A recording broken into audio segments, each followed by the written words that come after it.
nitong batas na National Not Land Use Act. everybody agrees with you. Well, not everybody Ako, agrees with I you don't as well, ma'am. agree. Alam nyo, Maybe you sinasabi don't ko agree nga sa because- kanila, ako, because- I'm a daughter of a mayor. Session suspended for 1 minute. Kung yan po yung inyong premise, bakit hindi lang po natin tulungan itong mga maliliit na farmers, bigyan na lang po sila ng puhunan para magkaroon po sila ng maging mechanized na po yung kanilang farming Binibigyan style. po. Well, Oo, then instead na bibilin binibigyan po yung po. kanilang mga lupa, pabayaan na lang po natin sila na isaka yung kanilang lupain at Meron tutulungan po. na lang po sila Meron po. na para Meron hindi na po po. ma-convert yung kanila pong mga farm into subdivision, into commercial area, and what have you. So I have no guilt to any rice farmers. I'm not All saying- the money that came from the rice tarification I'm not saying po were na kayo po'y given guilty. back to the rice farmers. I wrote that law. I know. Ako po because yan, I studied the difference between us and the rice farmers of Vietnam. and this is the reason kung bakit po talaga kailangan mai-push na po natin itong National Land Use Act. At hindi ko po alam kung bakit hanggang ngayon, 4 na presidente na po ang dumaan at hindi pa rin po ito mapasa-pasa. Hindi ko po alam kung bakit. Ano pong ginagawa ng DA na yung pong mga farmland ay nako-convert na po sa nagiging residential area na po at commercial area. Po I yan. don't feel any guilt to the small farmers. All the money that came from the rice tarification law were given to the small farmers owning 2 hectares and below. So how do we identify those small farmers? They po have a list. Do you have po a list? They So have paano a po ninyo list. pinipili ng DA? No, they have paano, a list. I know po. Paano po pinipili kung sino po ang maging recipient 2 nitong hectares and pera below. na galing po sa rice tarification? How mga farmland po doon na na-convert Kawayan na po? is a city. Regardless, ang pinag-usapan My po God, natin, yung mga if, farmland po na na-convert na po sa isang subdivision o commercial. But they allow that in cities and They allow capital that. towns. Kaya nga po, They allow alam conversion ko nga in po. cities and capital towns because if they buy your land, they buy it expensive and you can reinvest the money and you will make more money than planting on those lands. I remember we have, when I was young, we have a big chicken farm in Muntinlupa. But Muntinlupa became a 60. So we finally developed our chicken farm because it is 8 hectares. We will make more money than in farming. So it's an investment decision for these people. If somebody will buy your land at a bigger amount, maybe you can sell it and buy another land that is cheaper somewhere else and build your farm there. Hindi po ganun nangyari, I think ma'am, eh. it's the thinking of you have to understand agriculture as a business also. I'm That not a if you businessman, have but I can understand agriculture opportunity po, ma'am. to sell your land at a higher price and be able to buy a bigger piece of land with that same money in less prime places, then you will do it. Kaya nga po, It's ito na- pong tanong ko po sa ating mga taga-DA. Ano po ang ginagawa nila sa ganitong nangyaring masamang sistema na paliit po ang ating farmland? Sorry po, madam ha. Na Yeah. hindi lang po sa Kawayan, sa Isabela, kundi sa I marami tend pong to mga probinsya disagree with you. na marami na pong mga subdivision na nagsilipan na Where will the people live if you don't build subdivision? marami po mga lugar na pwede pong pagtayuan ng subdivision. Huwag lang po i-take over yung mga farms. Kasi nga po, kuminsan yung mga farmers, dahil sila po naghihikaos, they're being taken advantage of. No. Lalo na po meron tinatawag na rice tarification. So mura po yung mga bigas na dumarating dito, they cannot compete. And then papasok po ito mga negosyante at mag-o-offer ng pera para bilhin ng kanilang mga lupain. Of course, walang choice po yung mga farmers kung hindi ibenta na lang kanilang lupa sapagkat meron na po tinatawag na rice tarification. I wrote the rice Kayo po tarification ba yun? law. You know, we wrote that rice tarification law because in 2018, the price of rice rose to almost 50 to 60 pesos per kilo. And that is the only time President Duterte became unpopular because rice is a political crop. When nagmamahal ang rice, nagiging unpopular ang president.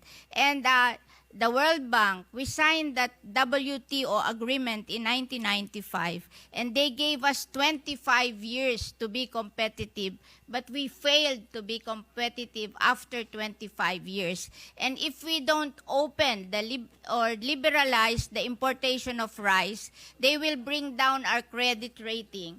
And we have plenty of loans abroad, and we have to pay higher interest for those loans, so it will be a loss to the Philippine government. So what I did when they asked me to write the rice tarification law, I gave all the money from the collection of rice tariff to the small farmers.